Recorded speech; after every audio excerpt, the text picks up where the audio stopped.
சிற்றம்பலம். ஆடும் வரிவேல் அணி சேவல் என பாடும் பணியே பணியாய் அருள்வாய். தேடும் கயமா முகனை செருவில் சாடும் தனி ஆனை சகோதரனே. திருச்சிற்றம். சக்கரவர்த்தி தவராச யோகி எனும் மிக்க திருமூலனருள் மேவுநாள் என்னாலும். திருச்சிற்றம். தென்னாடுடைய சிவனே போற்றி, எந்நாட்டவர்க்கும் இறைவா போற்றி, ஏகம்பத்துரையந்தாய் போற்றி, பாகம் மண்ணுரு ஆனாய் போற்றி, பராய்த்துறை மேவிய பரணே போற்றி, சிராப்பள்ளி மேவிய சிவனே போற்றி, அண்ணாமலைய மன்னா போற்றி, கண்ணார முதக்கடலே போற்றி, காவாய் கனகத்திரளே போற்றி, கைலை மலையானே போற்றி போற்றி. வெற்றிவேல் முருகனுக்கு அரோகரா. திருச்சிற்றம்பலம். அண்ட சராசரங்களுக்கெல்லாம் அதிபதியாக வழங்கக்கூடிய முருகப்பெருமானுடைய ஒப்பற்ற பெருங்கருணையினாலே சென்னை ஐசிஎஃப் கமலவன சத்சங்கம் மிகச்சிறப்பாக நிகழ்த்தி வருகின்ற திருமந்திர ஞான வேள்வியிலே 9ஆம் தந்திரத்திலே மறைபொருள் கூற்று என்பது பற்றி நாம் தொடர்ந்து சிந்திப்பதற்கு திருவருள் கூட்டியிருக்கிறது. இந்த மறைபொருள் கூற்று சூரிய சம்பாஷணையை தொடங்குகிற பொழுதே அடியேன் குறிப்பிட்டேன்.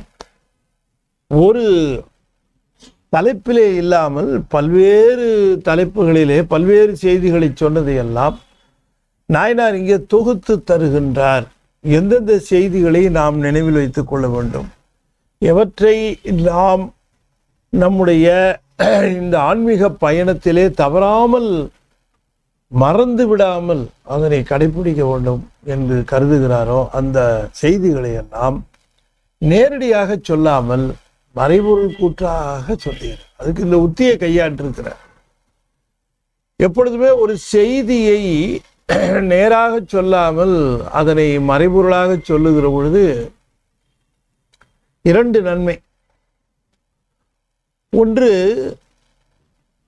அது ஆர்வத்தை தூண்டும். என்ன சொல்லப்பட்டிருக்கிறது, என்ன கூறுகிறார் நாயனார், அது எதை பற்றியது என்ற ஆர்வத்தை தூண்டி பல்வேறு செய்திகளை நினைவில் கிளறுவதற்கு வாய்ப்பாக இதை சொல்றாரோ அதை சொல்றாரோ அப்ப பல்வேறு செய்திகள் நினைவிற்கு வந்து போகும். ஓ, இதைத்தான் சொல்லுகிறார் என்று சொல்லுகிற பொழுது அது மனதிலே பதியும். இது ஒரு உத்தி. பல்வேறு செய்திகள் பலவற்றையும் இப்போ புதிய சொல்லுகிற பொழுது இந்த பாட்டாக இருக்குமா அந்த பாட்டாக இருக்குமா பாட்டுகளை இப்போ உங்களை அறியாமல் நீங்கள் இப்போ அந்த பாடல்களை நீங்கள் இப்போ நினைவுபடுத்த ஆரம்பிச்சிட்டீங்க. இப்போ அந்த பாட்டுக்காக பல பாடல்களை நினைவுபடுத்த வேண்டிய அவசியம். இப்போ நாங்கள் ஞானத்திரளில் கலையாத கல்வின்னு ஒரு பகுதி, அதில் என்ன பண்ணுவோம், ஒரு 9 சொற்களை கலைத்து தருவோம். இந்த கலைத்து தருகிற சொற்கள்ல இருந்து எழுத்துக்களை எடுக்கணும். அதுக்கு ரவுண்ட் பண்ணியிருப்போம். அந்த எழுத்துக்களை எல்லாம் எடுத்து சேர்த்தா ஒரு தொடர் வரும். ஆனால் அந்த தொடர் கலைஞ்சிருக்கும். அதை சரி பண்ணணும். அப்போ பார்த்தீங்கன்னு சொன்னீங்கன்னா அந்த சொற்களை ஆகட்டும் அல்லது அந்த தொடரையாகட்டும் சிந்திக்கிறதுக்காக திருமுறையில் பல திருமுறைகளை, பல பதிகங்களை, பல பாடல்களை பார்க்க வேண்டிய சந்தர்ப்பம் வருகிறதுன்னு சொல்கிறாங்க. இதுக்கு நோக்கம் என்னென்னா அந்த வார்த்தையை நேராக உடனே கண்டுபிடிக்கிறதுங்கிறது இல்லை. அது சம்பந்தமாக பல செய்திகளை நினைவுபடுத்திக் கொள்வதற்காக அது பயன்படும். இப்படித்தான் இங்கேயும் செய்திருக்கிறார் சாமி இந்த புதிரை சொன்னது. அதனால் அது ஒரு செய்தி. 2வது, இந்த முந்தைய திருமுறைகளை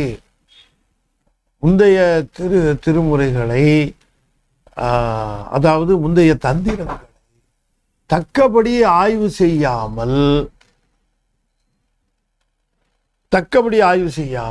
இதனை புரிந்து கொள்ள முடியாது. அதனால பழைய சொற்கள் பழைய செய்திகள் மட்டும் முக்கியம் இல்லை, இதை எப்படி தொடர்பு படுத்துவது என்பதையும் ஒரு முக்கியமான செய்தி. அதுதான் இப்போ இந்த மறைபொருள் கூற்றில் அவர் எதிர்பார்க்கிறது. பல செய்திகள் சொல்லி வந்திருக்கார். ஒன்னாந்தந்திரம் தொடங்கி 8 வரைக்கும் பல செய்திகள், ஏன் 9 முற்பகுதியில் கூட பல செய்திகளை சொல்லியிருக்கிறார். நாயனார் எதை நாம் நினைவு வைத்துக் கொள்ள வேண்டும் என்று கருதுகிறோம், அதை ஒரு புதிர் போல சொல்லி அந்த புதிரை சிந்திச்சு பார்த்து, அந்த சம்பவத்தை சிந்திச்சு பார்த்து இந்த செய்தி ஞாபகத்துக்கு வரும். ஆனா ஒண்ணு, இந்த மறைபொருள் கூற்றை பற்றி நாம் இன்னும் கொஞ்சம் தெளிவாக அதில் நமக்கு ஆர்வம் ஏற்படணும்னா 7, 8 நமக்கு தெரிஞ்சிருக்கும். 7, 8, 9 தெரிஞ்சிருந்தா தான் இதை என்ன பாயிண்டாக பேசுகிறார் அப்படிங்கிறது. அதனால தான் 9 வச்சாரு இல்லையா? மறைபொருள் கூற்றுன்னு புதிர்களை எங்கே கொண்டு வைக்கிறது? பாடம் நடத்தி முடிச்ச பிறகு தானே, ஓரளவு பாடம் நடத்தியாச்சுன்னு நினைக்கிறப்ப தானே அந்த புதிர்களை கொண்டு போடுறாரு ஆசிரியர். அதே மாதிரி இந்த பகுதியும் செய்திருக்கிறார். இப்போ ஒரு 2 செய்தி சொல்ல போறார், அது என்னன்னு பார்ப்போம். அதுவும் பொது செய்தி தான், அந்த புது செய்தி அல்ல, அது பொது செய்தி. ஆனாலும் கூட அந்த பொது செய்தியை சொல்லுகிற அந்த முறையில் சொல்லுகிறார். அதிலே நாம் கூடிய மட்டும் நாயனார் சொன்ன சிறு செய்திகளை வச்சு நான் சம்பவத்தை நம்ம பில்டப் பண்ணணும். அவர் அங்கே கதையெல்லாம் எழுதவே மாட்டார் எப்பவுமே Nayanar. Nayanar is not interested in storytelling. அவர் அப்படியே ஹின்ஸ் மாதிரி கொடுத்து, சில சமயம் இந்த குழந்தைங்களுக்கெல்லாம் ஹின்ஸ் கொடுத்து ஸ்டோரி கன்ஸ்ட்ரக்ட் பண்ண சொல்லுவாங்க. அது மாதிரி அப்படி ஹின்ஸ் தான் கொடுப்பாரு. You construct your own story and get the message from it. அப்படி தான் இருக்கும். அதை விவரித்து ஒரு ஊரிலே ஒரு அரசன் அப்படிலாம் ஆரம்பிச்சுன்னு சொல்ல மாட்டார். இப்போ எப்படி சொல்றாரு பாருங்களேன். ஒரு பறவை அது கூட்டில் இருக்கு. அது என்ன பண்ணுது? கூட்டில இருந்து பறந்து போய் இரை தேடுது, சாப்பிடுது, திரும்ப கூட்டுக்கு வந்துடுது. சில சமயம் நல்ல இறை கிடைக்குது, சில சமயம் இறை கிடைக்கிறது கஷ்டமா இருக்கு, சில சமயம் இறைக்கு போட்டி போட வேண்டியிருக்கு, இப்படிலாம் பண்ண வேண்டியிருக்கு.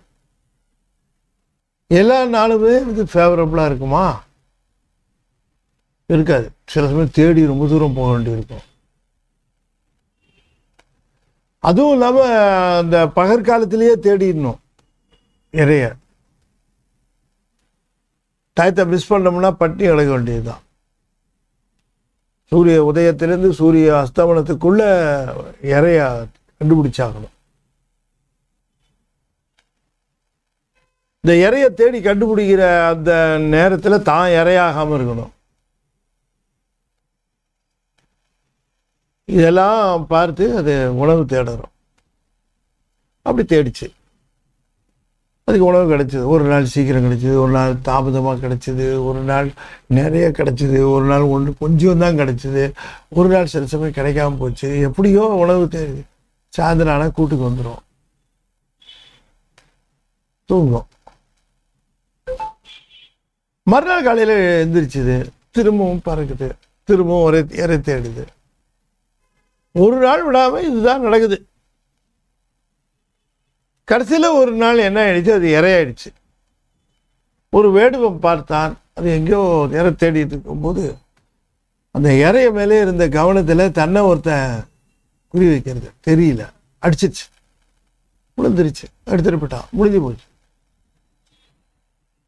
நாயனார் என்ன கேட்குறாரு? ஒரு செய்தி, இந்த பறவை இந்த வாழ்க்கையில் சாதிச்சது என்ன அப்படின்னு கேட்குற. இந்த பறவையை பொறுத்த வரைக்கும் இது வாழ்ந்திருக்கு, இது இந்த வாழ்க்கையில இது என்ன சாதிச்சது அப்படின்னு கேட்குற. அதனுடைய சாதனையாக அப்ப நம்ம என்ன சொல்லுவோம்? சாதிக்க வரல, அது அது ஏதோ பிறந்துச்சு, அது இருந்துச்சு, சாப்பிட்டுச்சு, அது போச்சு. ஓ அப்படிதான் இல்லையா? சரி, இப்போ அதுக்கு ஒன்று அந்த சாதனைன்னு ஒன்று கிடையாது. அந்த பிறப்பில் அதுக்கு இறத்தேறது ஒன்று தான் வேலை இருந்தது. ஆமாம், அதுதான் இறத்தேறது. இன்னொருத்தன் சொன்னா, இல்லை சாமி இன்னொரு வேலை இருக்குது, இல்லை செமிக்கணுமே, அதை செரிச்சது இல்லை, அது செமிக்க பண்ணிச்சு இல்லை. ஓ, அப்போ சாப்பிட்டு செதிக்க வைக்கணும். அது 2 வேளை பண்ணிச்சோ? ஆமாம், சரி 2 வேளை பண்ணிச்சு. என்ன பயன் அதுக்கு கிடைச்சிது? என்ன பயன்? குஞ்சா இருந்தது, இறை சாப்பிட்டுச்சு, வளர்ந்துச்சு, இறை சாப்பிட்டுச்சு, வளர்ந்துச்சு, இறை சாப்பிட்டுச்சு, இருந்துச்சு. கடைசி வரைக்கும் இறை சாப்பிட்றது செரிக்கிறது தான் பண்ணிச்சு, செமிச்சுது. சரி, நான் என்ன சொன்னார், நீ சொல்கிறத எடுத்துக்கிறேன், ஆனால் செமிக்கிறது அதுக்கு தனி வேலை கிடையாது. அது சாப்பிட்டாலே செமிக்கும். அதுக்கெல்லாம் முயற்சியெல்லாம் பண்ண வேண்டாம், தானாக செமிக்காது. இருந்தாலும் நீ அது ஒரு வேலைன்னு சொல்கிற, சரி இருக்கட்டும், அப்படியே இருக்கு. இந்த பறவை என்னையா பண்ணிச்சு அப்படின்னு கேட்டுட்டு பிற்பகுதியில் ஒரு செய்தியை மட்டும் சொல்லிட்டு போயிட்டார். என்னன்னு கேட்டால், இந்த இரவு நேரம் வந்தால் இது செமிக்குது, சாப்பிடுது, திரும்ப செமிக்குது, சாப்பிடுது. ஆனால் அஸ்தமனம் ஆனவுடனே கூட்டுக்கு வந்துடுது. ஒருவேளை அதுக்கு உணவு கிடைக்கலன்னா பட்னியாகவே கிடக்குது, அது உள்ளேயே அடங்கிக்கிடு. ஏன் அப்படின்னு கேட்டால், அதுக்கு இருளை நீக்க தெரியல. அதனால அது என்ன பண்ணுது, உள்ளே போய் ஒடுங்கிடுச்சு. இருளை நீக்கிறது எப்படி வழின்னு நமக்கு தெரியும். ஒரு விளக்கை ஏற்றி அந்த விளக்கில் வருகிற பிரகாசத்தை வைத்து கொண்டு இருளை நீக்கிடலாம். ஆனால் இருளை நீக்கிறதுங்கிறது ஒரு விளக்கை ஏற்றி அந்த ஒளியினாலே விளக்கை அந்த இருளை நீக்கி கொள்ளலான்னு அந்த பறவைக்கு தெரியாது. அது செய்கிறதும் இல்லை, அது இருளையே இருந்து பழகுது. அப்படியே கடைசி வரைக்கும் போயிடுது. இதுதான் நடக்குது. என்னவோ போங்க அப்படின்ட்டு போயிட்டார். நான் ஏதோ ஒரு பறவையை சொன்னார், ஒரு விளக்கை சொன்னார், இது விளக்கேற்ற மாட்டேங்குது, கிளம்பிட்டாரு அவர் பாட்டுக்கு. ஐயா சொல்லிட்டு என்னதான் சொல்ல வரார், கூடு பறவை இறை கொத்தி. ஒரு கூட்டில் இருக்கிற பறவையானது இறையை கொத்தின தேடி சென்று அடைந்து, இறை கிடைச்சி வயிறு ரொம்பிடுச்சுன்னா உடனே அது என்ன பண்ணும், வீட்டுக்கு வந்துடும். அதுக்கப்புறம் அது வெளியில இருந்துக்கிட்டு ஏன்னா வயிறு நொம்பிடுச்சு, அப்புறம் என்ன வேலை வெளியில? இறை தேடினது. மற்ற தன் கூடு புக்கு,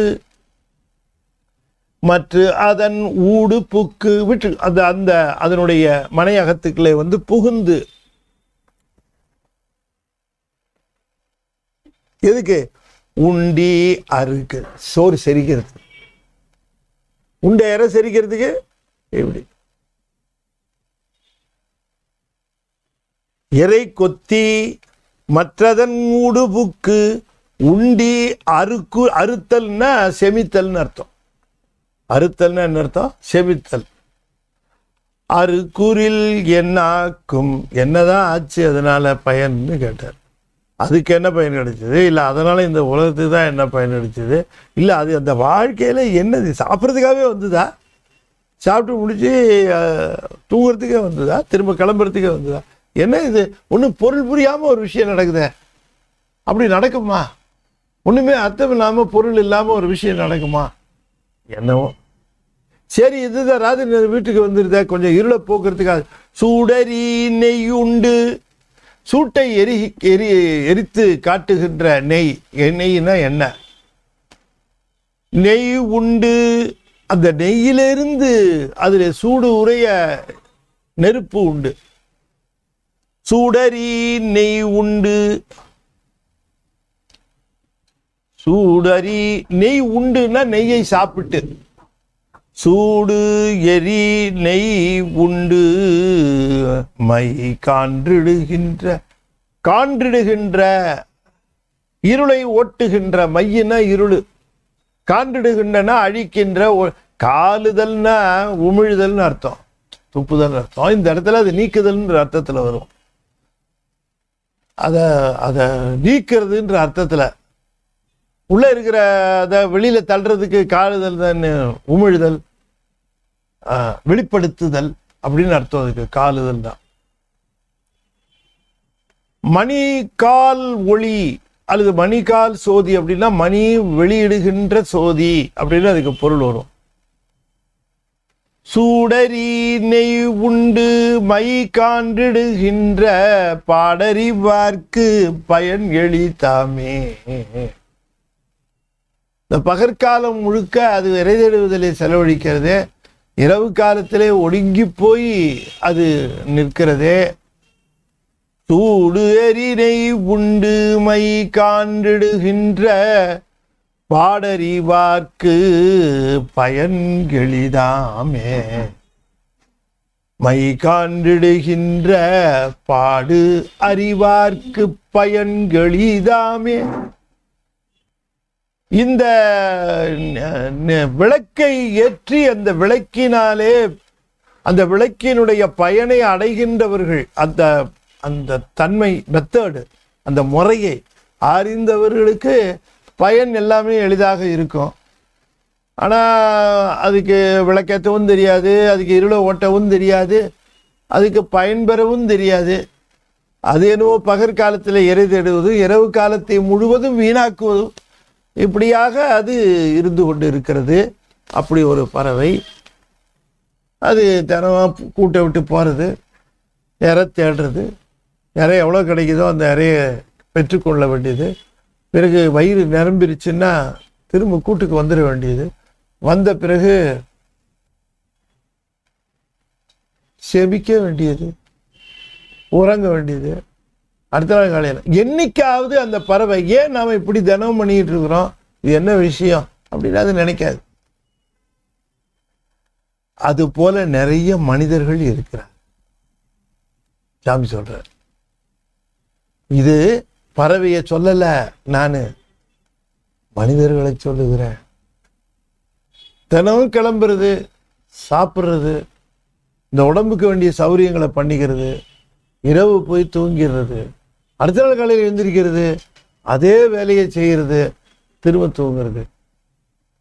என்னைக்காவது ஒரு நாள் இந்த வாழ்க்கையில் நம்முடைய பிறவியினுடைய பயன் என்ன அப்படின்னு நினைக்கிற மனிதர்கள் பறவைகள் போல கவலைப்படுவது.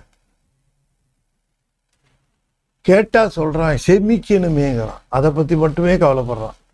சாப்பிட்டது செமிக்கணுமே, சரி செமிச்ச உணவு செமிச்சு போச்சுன்னா என்ன பண்ணுவேன், திரும்ப சாப்பிடுவேன்.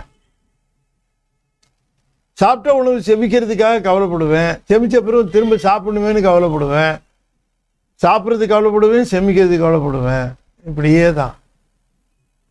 செமித்தல் என்பது வினையை தூய்த்தல், சாப்பிட்றதுங்கிறது வினையை நுகர்தல், அதைத்தான் சாப்பிட்றதுன்னு. அப்போ மனிதர்கள் என்ன பண்ணுறாங்க, வினையை தூய்க்கிறதும் அந்த வினை தூய்ப்பு முடிஞ்சதுக்கப்புறம் அந்த பயனை அனுபவிக்கிறதும், வினையை செய்கிறதும் பயனை அனுபவிக்கிறதுமாக இப்படியே இந்த பறவை போலவே வாழ்கிறார்கள். அவர்கள் பகற்காலத்திலே திரிந்து அலைந்து கொண்டு இருக்கிறவர்கள் இரவு காலத்திலே ஒடுங்கி விடுகிறார், இருளிலே சிக்குகிறார். இந்த இருளை நீக்குவதற்கு தம்மிடம் ஒரு விளக்கு இருக்கிறதுங்கிறதையே அவர்கள் தெரிந்து கொள்வதில்லை. பறவைக்கு தெரியாது நியாயம், அது விளக்கை ஏற்ற தெரியாது. ஆனால் நாம விளக்கை ஏற்றி தெரிந்து கொள்வதற்கு இறைவன் வாய்ப்பு வைத்திருக்கிறானே. அந்த உதாரணத்தை சொல்லி இந்த பொருளை நாம மறைத்து வைத்து விட்டு போயிருக்கிறார். இப்ப நம்ம என்ன தெரிஞ்சுக்கணும், பறவைக்கு தன்னுடைய உடம்பு உண்ணுவதற்கும் செமிப்பதற்கும் மட்டுமே என்று எண்ணுகிறது. ஆனால் இந்த உடம்பு தான் அறியாமையாகிய இருளை நீக்குவதற்கு தரப்பட்டு இருக்கிற விளக்கு என்று நிரம்ப மனிதர்களுக்கு தெரிவதில்லை. இதை போற்றுவதற்கும் இதனை சுகத்தை அனுபவிப்பதற்கும் உண்ணுவதற்கும் உறங்குவதற்குமாக 5 புலன்களுடைய இன்பத்தை அனுபவிப்பதற்கு வினைகளை செய்கிறார்கள், வினைகளை அனுபவிக்கிறார்கள். ஆனால் இவற்றிலிருந்து விடுபடுவது ஏன், எதற்காக இப்படி பிறப்பு வர வேண்டும் என்று அவர்கள் எண்ணுவது. ஆகையினாலே அவர்கள் என்ன செய்கிறார்கள், இந்த உடம்பை வெறும் உண்ணுவதற்கும் உறங்குவதற்கும் மற்ற போகங்களை அனுபவிப்பதற்குமாக இருக்கக்கூடிய இந்த உடம்பு என்று கருதுவதாலே அவர்கள் வாழ்க்கை முழுவதும் அப்படியே போய்விடுகிறது. ஆனால் அவர்கள் என்ன செய்யணும், உடம்பெனும் மனையகத்து உள்ளமே தகழியாக மடம்படும் உணர்வு நெய்யட்டி உயிரெனும் திரிமயக்கி இடம்படும் ஞானத்தீயால் எரிகொள இருந்து நோக்கில் கடம்பமர் காளை தாதை கடலடி காணலாமே. என்ன வாக்கு! அப்பர் வாக்கு. லோயர் வாக்கா இது? அப்பர் வாக்கு. 4ஆம் திருமுறையில அற்புதமா சொல்லியிருக்காரு. உடம்பின் பயன் என்ன? சாப்பிட்றதுக்கு தூங்குறதுக்குமா இந்த உடம்பு கொடுத்தாரு? எவ்வளவு வருத்தப்படுவார். நீங்க பையனுக்கு சைக்கிள் வாங்கி கொடுத்தாரு ஒரு தந்தைன்னு வச்சுக்கோங்க. சரி, சைக்கிள்னா ரொம்ப சீப்பாக தெரியும் எனக்கு. கவர்மெண்ட் 2 வீலர் வாங்கி கொடுக்குறாரு. என்ன எதிர்பார்க்குறார்? காலேஜுக்கு போகணும் வரணும், இதெல்லாம் சௌரியமா பையானும் அப்படின்னு 2 வீலர் வாங்கி கொடுக்குறாரு. வாங்கி கொடுத்தவரு தந்தை அதை எடுத்துக்கிட்டு கல்லூரிக்கு போகிறதும், கல்லூரியிலேருந்து டியூஷன் சென்டர் போகிறதும், திரும்ப வீட்டுக்கு வருது, திரும்ப மகிழ்ச்சியாக தினம் இந்த பைக்கை எடுத்துக்கிட்டு ஃப்ரெண்டு வீட்டுக்கு போயிட்டு ஃப்ரெண்டை கூட்டிகிட்டு ஊரை சுத்த போகிறான். தந்தைக்கு எப்படி இருக்கு? நீங்க தான் தந்தை, எப்படி இருக்கும் நீங்க சொல்லுங்க. உங்க பையன் அப்படி பண்ணானா உங்களுக்கு எப்படி இருக்கும்? அந்த மாதிரி வருத்தம் வரும்ல. என்னடா இவனுக்கு போய் 2 வீலர், அந்த அம்மா நோயின்னு ஆரம்பி இந்த பயலுக்கு போய் 2 வீலர் வாங்கி. அவன் ஒழுங்கா போயிட்டு இருந்தான் காலேஜுக்கு, பஸ்ஸில் போயிட்டு வந்துக்கிட்டு ஒழுங்கா போய் அவனுக்கு கெடுக்கிறதுக்குன்னே நீங்க 2 வீலர் வாங்கி அப்படின்னு அந்த அம்மா வேற ஏசும். இவரும் தப்பு பண்ணிட்டேன், உண்மைதான் அப்படின்னு. ஒரு நாள் வந்து நிக்கிறான். என்னடா அப்பா, பேக் வீல்ல ஏதோ ஸ்போக்ஸ் உடஞ்சிருச்சான், வண்டி ஓட மாட்டேங்குது, செயின் இதாக இருக்குது, அதை சர்வீஸ் பண்ணணுங்கிறாரு. சர்வீஸ் பண்ணணுங்கிறாரு. மெக்கானிக்கிட்ட காட்டினேன், அதுக்கு 6000 ரூபா ஆகுங்கிறாரு. பணம் கொஞ்சம் வேணும்ப்பா. தந்தை மகிழ்ச்சியா தருவார? இந்த மாதிரி போட்டு அலக்கடிச்சிட்டு இந்த உடம்ப கண்ணா அப்படின்னு அடிச்சு விட்டு சாமிகிட்ட போய் நின்று, சாமி உடம்பு சரியில்லைங்கிறாங்க டாக்டர், நீங்க தான் காப்பாற்றணும். நமக்கு உரிமை இருக்கா? இந்த உடம்ப சரி பண்ணு, என்னை காப்பாத்துன்னு கேட்கறதுக்கு நமக்கு உரிமை இருக்கிறதா? வண்டியை கொடுத்த பையன் என்னைக்காவது ஒரு நாள் அதை காலேஜ் எடுத்துட்டு போயிருந்தா கூட சந்தோஷப்படலாம். இந்த உடம்பு கொடுத்ததுக்கு அதை எடுத்து கொண்டு போய் கமலவன சச்சங்கத்தில் நடக்கிற நிகழ்ச்சிகளுக்காக போய் அட்டன் பண்ணி பார்த்து கேட்டு பயன்பெற்று இருந்தா கடவுள்கிட்ட, சாமி போமுள்ள சாமி, சரி ரைட் பார்ப்போம். புரியுதா உங்களுக்கு? அந்த இது நமக்கு சாமிகிட்ட கேட்கறது கூட நமக்கு ஒரு நியாயம் வேணுமில்ல.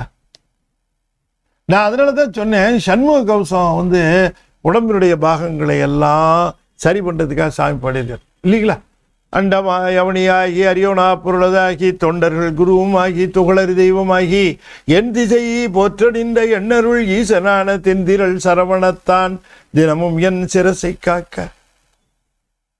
சரி, பாடுறவங்களுக்கு எல்லாம் சிரசை காப்பாரா?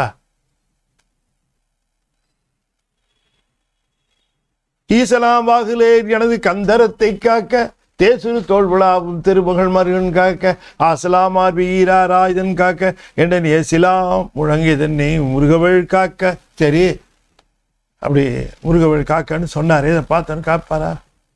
இந்த எதுக்கு பாடியிருக்காருன்னா, முருகனுக்கு திருத்தொண்டு செய்கிறவர்களுக்காக பாடியிருக்கார். சண்முகம் பாடி உடம்பு தேர்னதுக்கு அப்புறம் டாஸ்மாக் கடைக்கு போறதுக்கா? அவனுக்கா பாடியிருக்காரு? இருக்கிற இல்ல ஊர்ல இருக்கிற அத்தனை தப்பு பண்றதுக்கு உடம்பு, அந்த உடம்பு தப்பு பண்ணதுக்கு அப்புறம் திரும்ப நான் சண்முக கவசம் பாடி உடம்பு சரி பண்ணிக்குவேன் திரும்ப. இதை பாடினதை முருகன் அடியார்களுக்காக பாடினார். நான் தப்பா சொல்றேன்னு நினைக்காதீங்க, நாட் ஃபார் பப்ளிக். அவங்க தொண்டு செய்யறாங்க, அவங்க உடம்பு நல்லா இருக்கணும், அவங்கள காப்பாத்துப்பான்னு சொல்றாரு சாமி. அவங்கள காப்பாத்து, அவங்களால பலர் பயன்படுவாங்க. அதாவது ஒருத்தனால பலர் பயன்படுவான்னா அந்த ஒருத்தரை காப்பாத்துறதுல தப்பு இல்லை. உன்னால ஒரு பயனும் கிடையாது, வீட்டில் இருக்கவங்களுக்கே பயன் கிடையாது, அப்புறம் என்ன பிரயோஜனம் சொல்லுங்க நீங்க? சும்மா கவசத்தை எல்லாரும் பாடினா எல்லாருக்கும் சரியாகுங்கிறதெல்லாம் ஒரு மன மகிழ்ச்சிக்காக வேணா சொல்லிக்கலாம். சாமி அப்படிலாம் வந்து கண்டவங்களுக்கு சாப்பாடு போடுன்னு சொன்னா ரவுடித்தனம் பண்றவங்களுக்கு சாப்பாடு போடுவாங்களா யாராவது? அதுவா அர்த்தம்? அப்படி இல்லை. அண்டம்பாலித்தல்னா தொண்டு செய்கிறவர்கள், உயர்ந்தவர்கள், நல்லவர்கள், அப்படிதான் பண்ணணும். அதெல்லாம் அறங்கிறது வந்து ரொம்ப முக்கியம். அது நம்ம பார்த்துக்கணும் அடிப்படையாக. சரி, இப்ப இதுல சொல்லுகிறார், இந்த உடம்பு என்று சொல்லக்கூடியதை நாம இருள் போக்குகிற ஒரு விளக்காக இதை பார்க்க வேண்டும். அதான் அப்பர் சுவாமி சொல்லுகிறார், உடம்பெனும் மனையகத்து உளமே தகழியாக மடம்படும் உணர்வு நெய்யட்டி உயிரெனும் திரிமயக்கி இடம்படும் ஞானத்தீயால் எரிகொலை இருந்து நோக்கி கடம்பமர் காலை தாதை. கடம்பமர் காலைனா முருகப்பெருமான், முருகனுடைய தாதையினார். கடம்பமர் காலை தாதை கழலடி காணலாமே. கழலடி காணலாம் எப்பொழுதுன்னாரு? சிவஞானத்தால். சிவஞானம் எங்க வரும்னாரு? பசுஞானமாகிய நெய் உணர்வினால. அதை எங்க வைக்கிறதுனார்? பாசஞானமாகிய உடம்புல. பாசஞானமாகிய உடலிலே பசுஞானமாகிய நெய்யை விட்டு உயிராகிய திரி சிவஞான தீபத்தை எரிய விடுமானால் அந்த எரியிலே வெளிச்சத்திலே இருள் அகன்று சிவத்தை பார்க்க முடியும். சிவஞானத்தால் தான் சிவனை பார்க்க முடியும். உடம்பெனும் மனையகத்து. உடம்பு, உடம்பு என்று சொல்லுவது தத்துவங்கள், அது பாசஞானம். உடம்பெனும் மனையகத்து உள்ளமே தகழியாக. அதுல உள்ளம் என்று சொல்லுவது இருக்கிறதே, அதுதான் அந்த அகல்.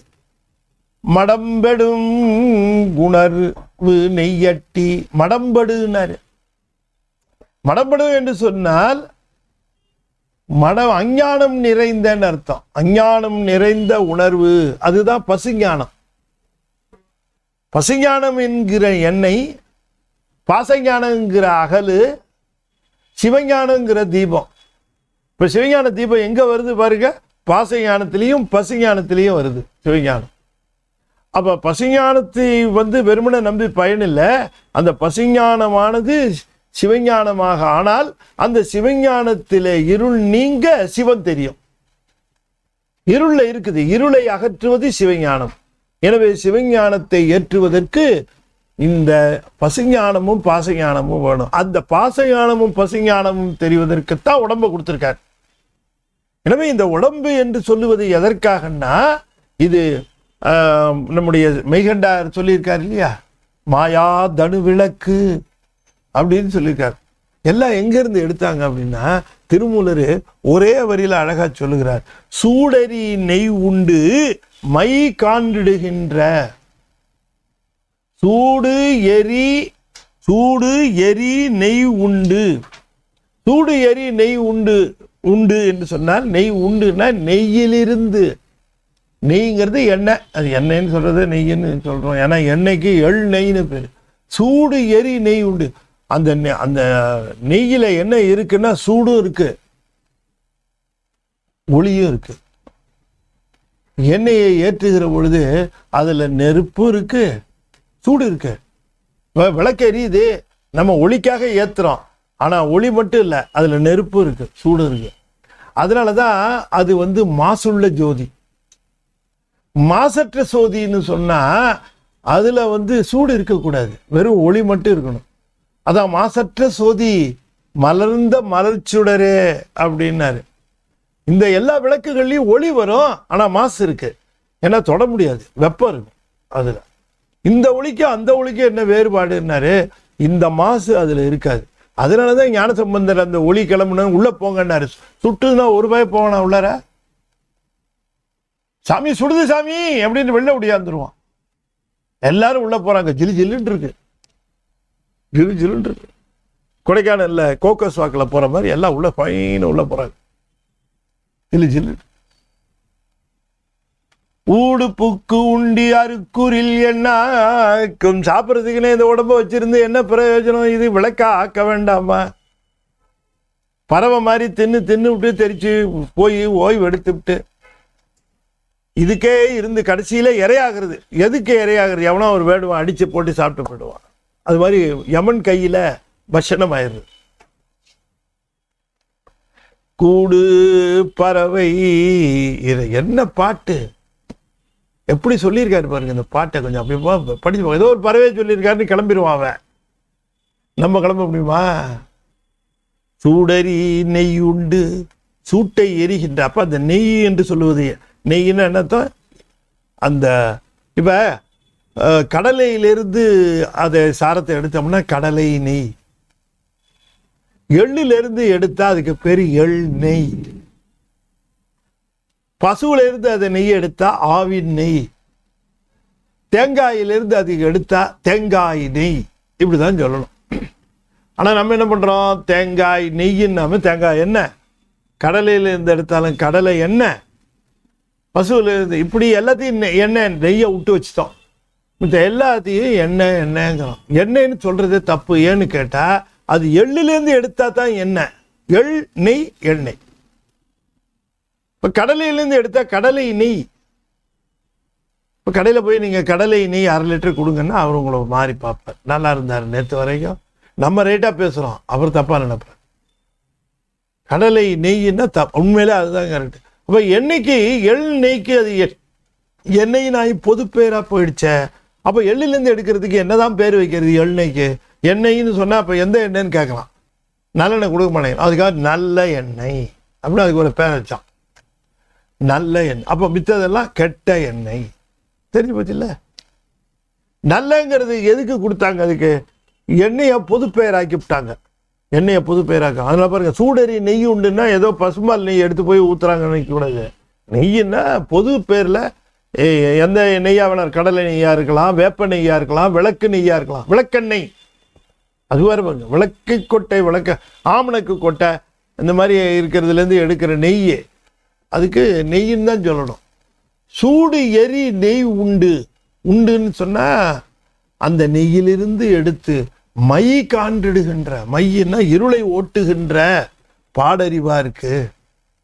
அப்ப இந்த சூடு எரி அது அந்த தன்மையை அறிகின்றவர்களுக்கு, அந்த மெத்தடை தெரிந்தவர்களுக்கு, அந்த சூட்சமத்தை புரிந்தவர்களுக்கு பயன் எளிதாமே. இந்த உடம்பு பெற்ற பயன் எளிதாக கிட்டிவிடும். இந்த உடம்பு பறவை உடம்பை பெற்று அது அப்படியே பிடிச்சி போயிடுச்சு. அதனால எந்த நோக்கமும் இல்லை, எதுவும் ஆகிப்போச்சு. ஆனால் நம்ம அதே மாதிரி உண்ணுவதும் உறங்குவதும் வினைகளை நுகர்வதும் வினைகளை தூய்ப்பதும் நம்ம எடுத்துக்கணும். பறவைக்கு உணவுனா நமக்கு வினைகளை இல்லையா, அது மட்டுக்கும் அல்ல.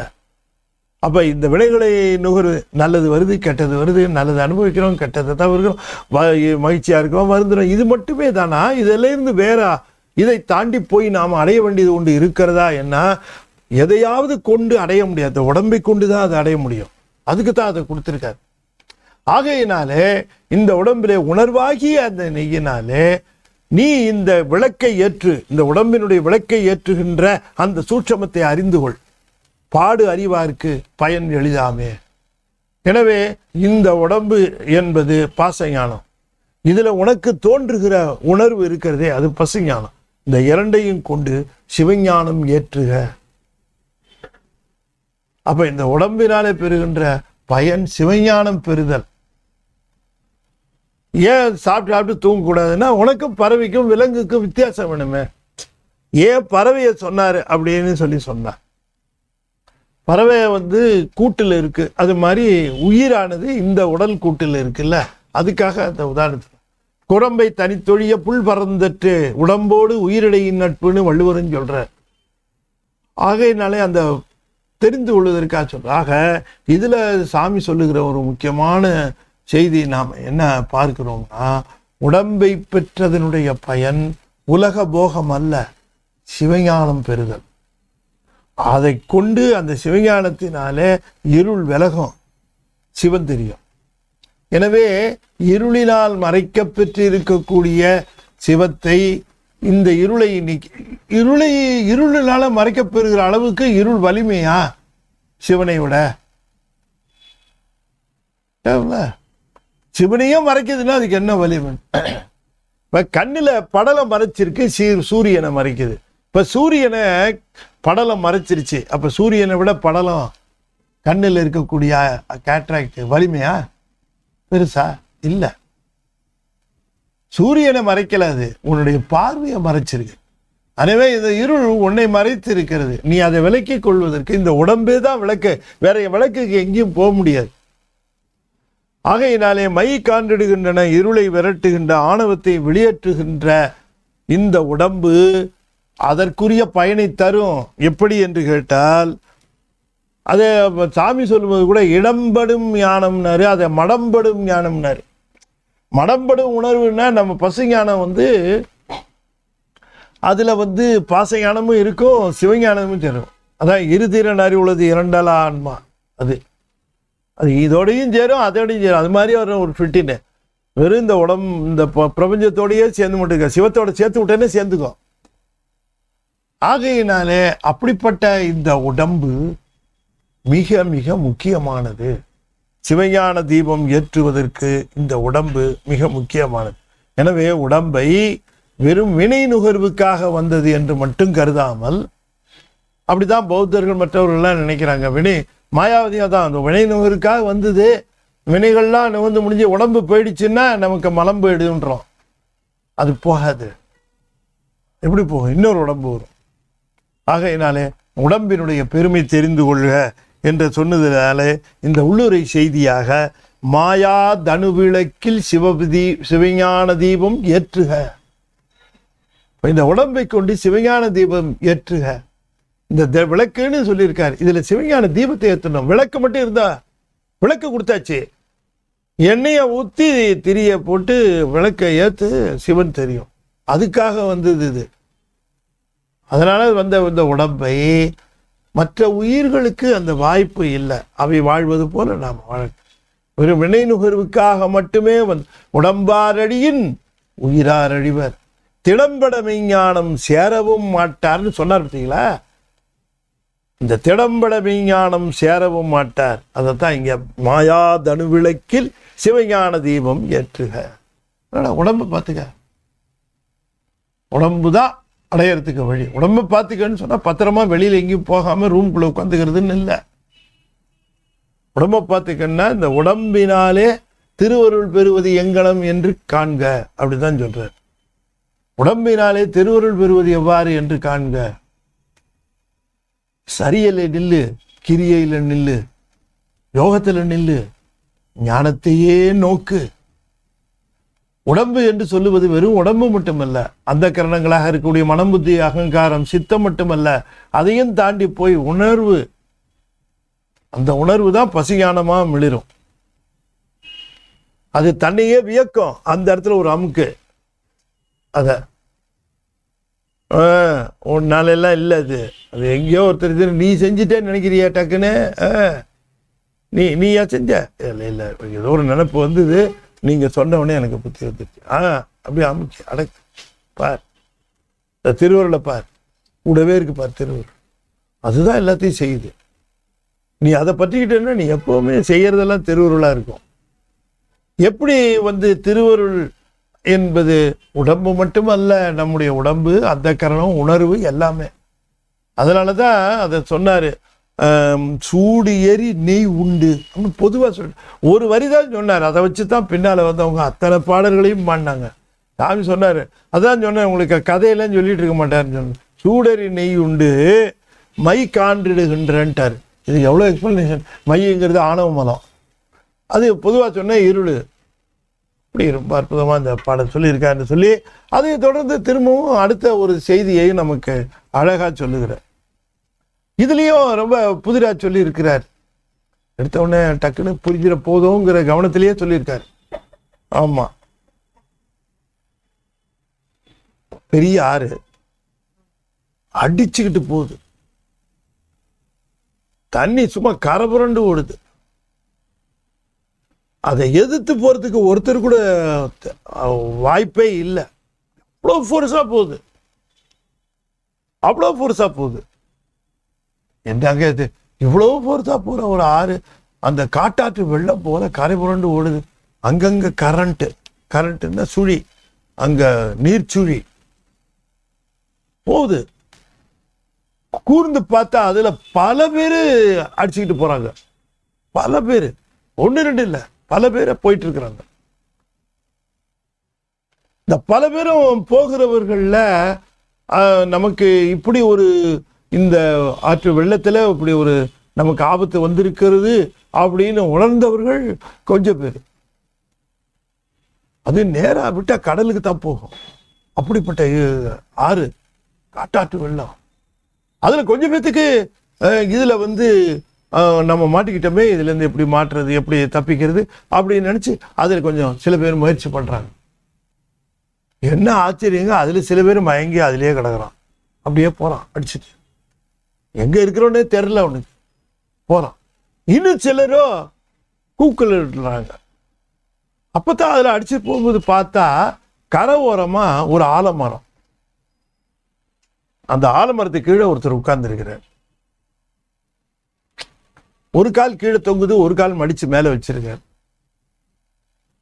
அவர் இதெல்லாம் பார்க்காத மாதிரி உட்கார்ந்துருக்கார். பார்க்கிறாரா பார்க்கலையா என்ன ஒண்ணு.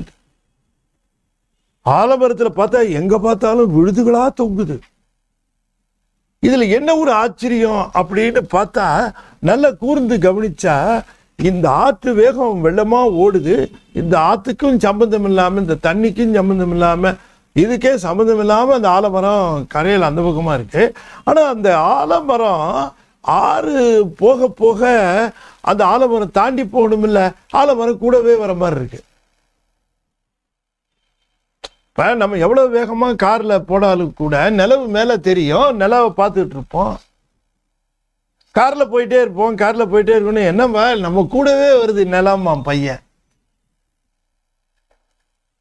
உடனே அவரு சொல்லுவார், டே படையா,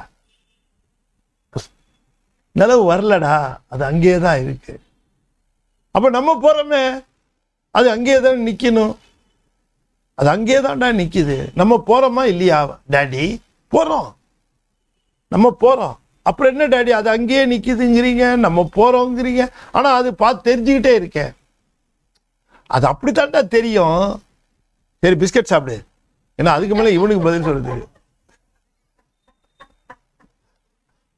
அதுக்கு மேல இவனுக்கு பதில் சொல்ல தெரியாது இல்லைங்களா? அது மாதிரி அந்த ஆலமரம் தெரியுதான், அந்த ஆலமரத்தை கீழே இருக்கிறவரும் தெரியுதான். அவரு பார்த்தா அப்படி பார்க்கும்போது ஒரு ஜடாமுடியோட இருக்கிற மாதிரி உட்கார்ந்து இருக்கிறவரு இந்த விழுதா ஜடாமுடியான்னு தெரியல, அப்படி உட்கார்ந்துருக்காரு, சாந்தமா உட்கார்ந்துருக்காரு, கண்ணியா உட்கார்ந்துருக்காரு. சில பேர் கதறாங்க, சாமி என்ன இப்படி மாட்டிட்டு இருக்கனே, என்னை காப்பாற்றக்கூடாதா, என்னை காப்பாற்றக்கூடாதான்னு தோத்திரங்கள் பாடுறாங்க. உடனே என்ன பண்றாரு, ஒரு விழுதை எடுத்து இப்படி போடுறாரு. அப்படி ஒரு விழுதை எடுத்து அப்படி போடுறாரு. டக்குன்னு அவங்க அந்த விழுதை பிடிச்சிக்கிறாங்க, அப்படியே தூக்கிடுறாரு கரைக்கு. என்னடா இப்படி ஒரு விழுது போடுறாரு, இப்படி கரைக்கு எடுத்துக்கிறாருன்னு நினைச்சிட்டு மற்றவங்க எல்லாம் ஒன்று ரெண்டு பேர் இந்த மாதிரி நம்மளும் முயற்சி பண்ணா என்னன்னு முயற்சி பண்றாங்க. சில பேர் ஐயோ நீ ஆத்துக்கு போயிட்டு தானே போற, அவரு தூக்கிட்டு போய் சாப்பிட்டுருவாரு, நீ போகாத அப்படின்னுட்டு, இப்படியே போனா வேற ஏதாவது வரும் அப்படின்னு சில பேர் போறாங்க. ஆனா சிவரிஜி அந்த யாரெல்லாம் தன்னை நோக்கி என்னை காப்பாற்றுங்கள் காப்பாற்றுங்கள்னு குரல் கொடுக்குறாங்களோ அவங்கள நோக்கி நோக்கி அந்த விழுதை போடுறாரு. என்னங்க அந்த விழுது எவ்வளவு தூரத்தில் இருந்தாலும் போகுது, கிட்டக்க இருந்தாலும் போகுது, தூரக இருந்தாலும் போகுது. ஆனா அவர் அங்கிருந்து போட்டுக்கிட்டே இருக்கார், காப்பாத்திக்கிட்டே இருக்கார். அவர் காப்பாத்துறதும் தொடருது, ஆளுங்க வரதும் தொடருது, போய் சேர்றவனும் தொடருது. என்னவோ போங்க அப்படின்ட்டு போயிட்டார். யாரு? திருமூலர் இதைத்தான் சொல்லியிருக்கார். அக்கரை நின்றதோர் ஆலமரம் கண்டு. நான் இவ்வளவு விரிவா சொன்னேன், நான் தான் உங்களுக்கு சொன்னேன், நிறைய கதையெல்லாம் அவரெல்லாம் சொல்லிட்டு இருக்கிறதுக்கெல்லாம் நேரமாக யூ கன்ஸ்ட்ரக்ட் த ஸ்டோரின்ட்டு போயிடுவார்.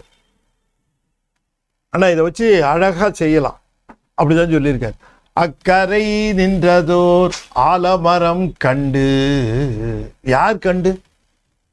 என்ன மரம்? ஆலமரம். ஆலமரம் கண்டு நக்கரை வாழ்த்தி. அந்த மரத்துக்கு கீழே ஒருத்தர் உட்கார்ந்து இருக்கார், அவர் பேர் நக்கர். ஏன் அவர் பேர் நக்கர்னா, யாரை பார்த்தாலும் நக்கலா தான் சிரிப்பார், அவர் சிரிப்பே நக்கர்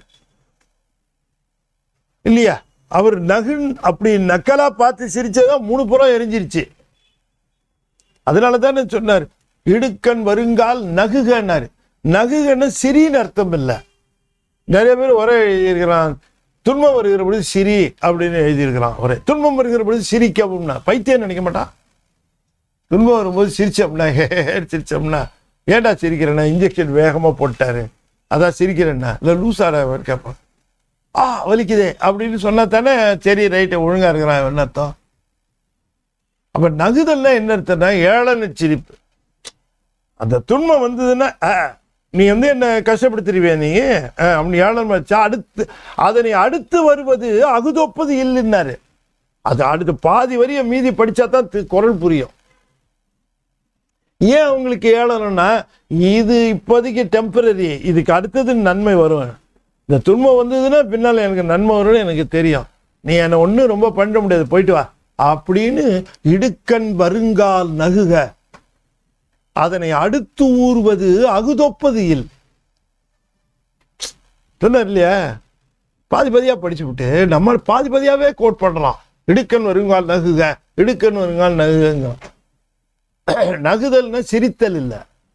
அப்ப அவர் என்ன சொல்லியிருக்கணும், இடுக்கண் வருங்கால் நகைக்க அப்படின்னு இருக்கணும். நகுதல் வேறு, நகைத்தல் வேறு. நகு என்பதனுடைய விரிவு நகைத்தல். இது அப்படி ஜெட்ல அப்படி பார்த்து ஏளன சிரிப்பு. எனக்கு சரியா வருதான்னு தெரியல, பட் ஏளன சிரிப்புன்னு அர்த்தம் அதுக்கு. அக்கரை நின்றதோர் ஆலமரம் கண்டு, ப்ளீஸ் நோட்டு. ரொம்ப பேர் என்ன பண்ணிட்டான், அந்த ஆலமரத்தின் கீழே நக்கர் நிற்கிறாருன்னு ஒன்று எப்படான்னு பார்க்குறான். நக்கர்னு உடனே மாற்று புறச்சமயத்தார் எங்க சாமி சொல்லிட்டார் பாருங்க திருமூலருங்க. ஏண்டா ஆலமரம் தான் சொன்னாரா, அரச மரம் சொன்னாரா, அசோக மரம் சொன்னாரா? உங்களெல்லாம் அசோக மரத்துங்களையும் அரச மரத்துங்களையும் இருக்கிறவங்க இல்லையா? ஒருத்தர் அசோகம் அரச மரம், இன்னொருத்தர் அசோகம் மரம். யாரை சொல்றேன்னு தெரியும் உங்களுக்கு, 2 பேர். நம்மால் ஆலமரம். அசோக மரத்துக்கும் அரச மரத்துக்கும் விழுது கிடையாது, ஆலமரத்துக்கு மட்டும்தான் விழுது. ஆலமரம் மட்டும்தான் விழுதுகளை எரிந்து காப்பாற்ற முடியும். எங்கால ஆலமரத்தை கல்லால் நிழல் மலை வில்லார் அருளிய பொல்லார் இணைமலர் நல்லார் புனைவரேன்னாரு. எங்கால ஆலமரத்துக்கு கீழே என்ன கன்ஸ்ட்ரக்ஷன் பார்த்தீங்களா சமயம். நம்ம சமயம் எங்கேயும் ஃப்ளாவே கண்டுபிடிக்க முடியாது. ஆலமர நீழல் அறம் சொன்னார் போற்றி இல்லையா? அது ஆழ நீழல் உகந்தது இருக்கையே அப்படின்னு ஞானசம்பந்த பெருமான். அதனால இது ரொம்ப தெளிவா சிவபெருமான்னு தெரியுது. சும்மா ஏதாவது கதை விடுறதுக்கு ஏதாவது ஒன்று சொல்லுவாங்க, மக்களை போட்டு குழப்பறதுக்கு. நல்லா அழகா சொல்லியிருக்கார். அக்கரை நின்றதோர். இது என்னன்னு கேட்டா, ஆலமரத்தின் கீழே அவர் நின்றார். அவர் பொதுவாக நக்கர் என்று சொன்னால், அதுவும் நக்கர்னா உடையில்லாமல் நிற்கிறார் அப்படின்னு, திசைகளையே தன்னுடைய உடையாக கொண்டவன் அது அர்த்தம், வியாபகத்தன்மை. அதனால கரையில எங்க நிற்கிறாருன்னே தெரியல, எந்த இடத்துலையும் காப்பாத்துறாரு. இங்க கூப்பிடுறவனையும் காப்பாத்துறாரு, அங்க கூப்பிடுறவனையும் காப்பாத்துறாரு. இங்க அப்புறமா பார்த்துக்கலாம்னு நினைச்சிட்டு அந்த பக்கமா போய் இது வழி இல்லை கூப்பிட்டாக்கணும்னு கூப்பிடுறான். ஒருத்தர் முன்னாடியே கூப்பிட்டுறான், ஒருத்தர் லேட்டா கூப்பிடுறான். ஒருத்தர் 40 வயசுலயே கும்பிட ஆரம்பிக்கிறான், ஒருத்தர் 70 வயசுல கும்பிடுறான். 2 பேரையும் காப்பாத்துவார், 2 பேரையும் காப்பாத்துவார். அப்ப 40லயே கூப்பிட்டுருக்கணும், 70 போய் கூப்பிட்டுக்கலாமே அப்படின்னா, 40லேருந்து 70 வரைக்கும் அனுபவி, கஷ்டப்படு, அதுக்கு என்ன பண்ண முடியும்? எப்ப காப்பாத்துறாரோ அப்ப நமக்கு we are relieved இல்லையா? அதனால ஏழியர்த்த பெற்றது தானே. நக்கரை வாழ்த்தியே வாழ்த்தி நடுவே பயன் கொள்வர். நடுவேன்னாரு போய் சேர்றதுக்கு முன்னாடி.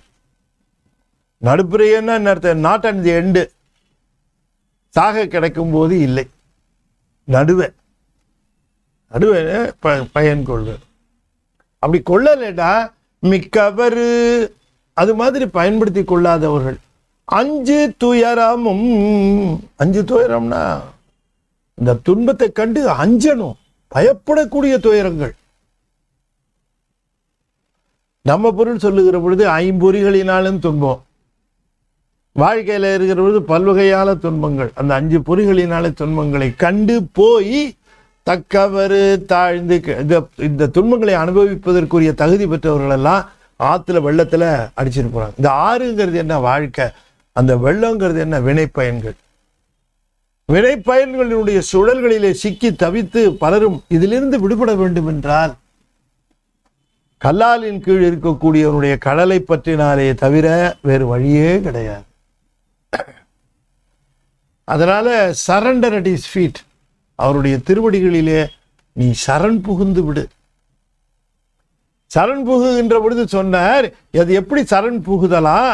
நக்கரை வாழ்த்தி, வாழ்த்தின திருமுறைகளை ஓதி, வாழ்த்துக்களை ஓதி, தமிழ் வேதங்களை ஓதி, அவர் காலத்தில் அவர் சொன்னது தோத்திரங்களை ஓதி.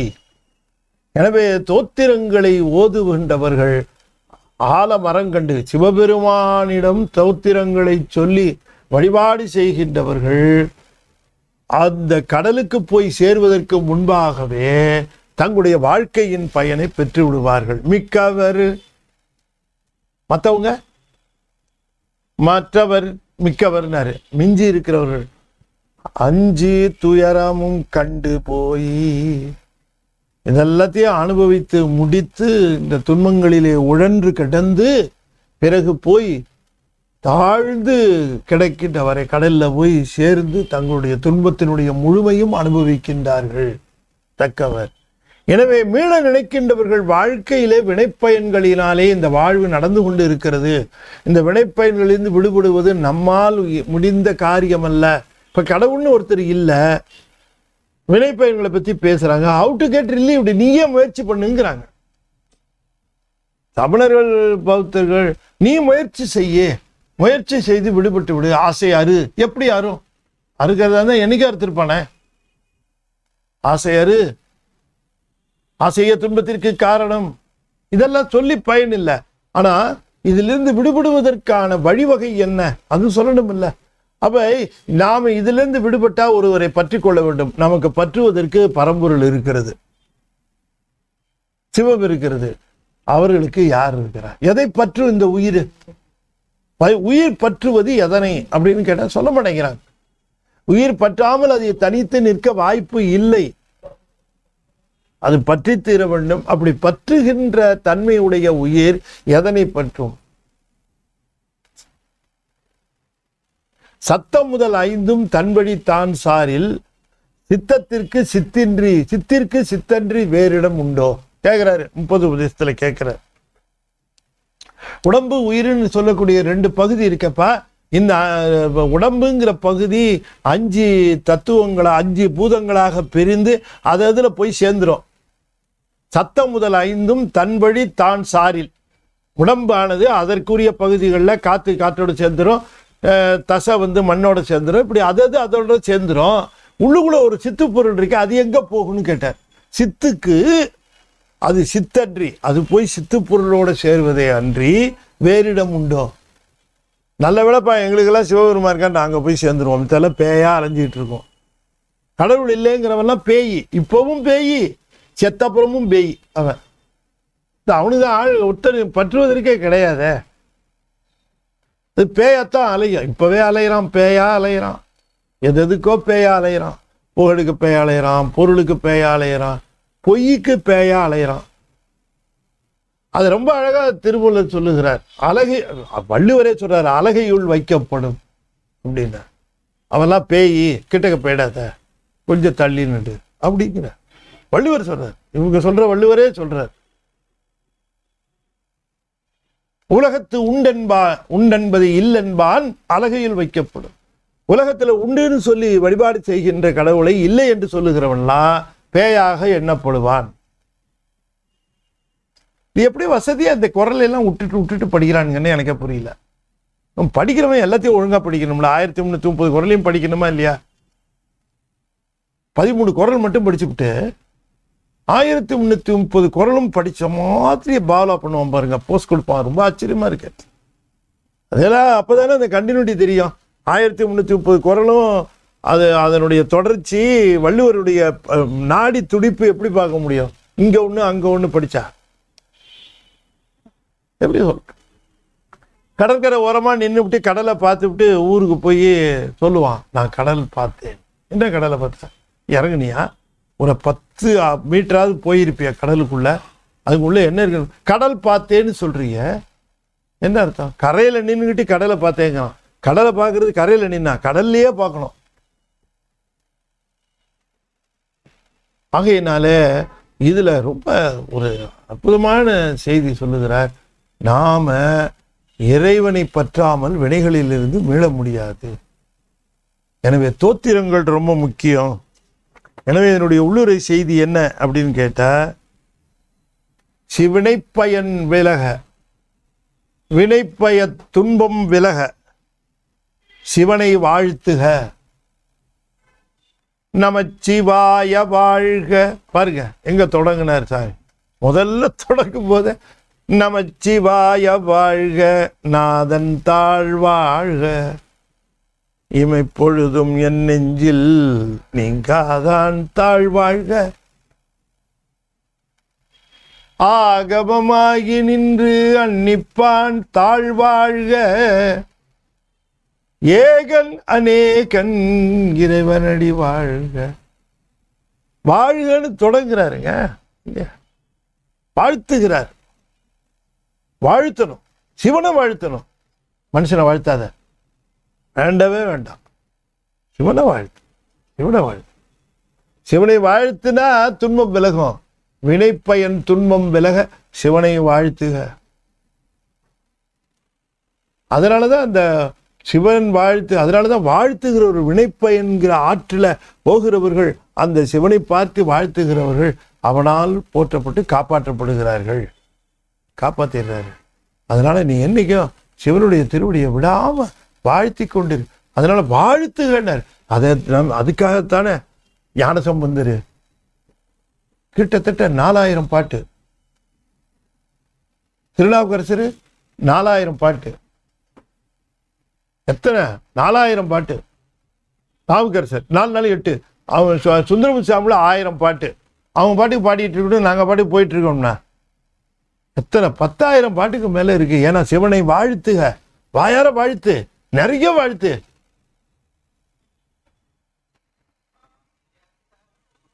அப்படி வாழ்த்துறது அந்த மாதிரி நம்முடைய வினைகளை நீக்கும் இல்லையா?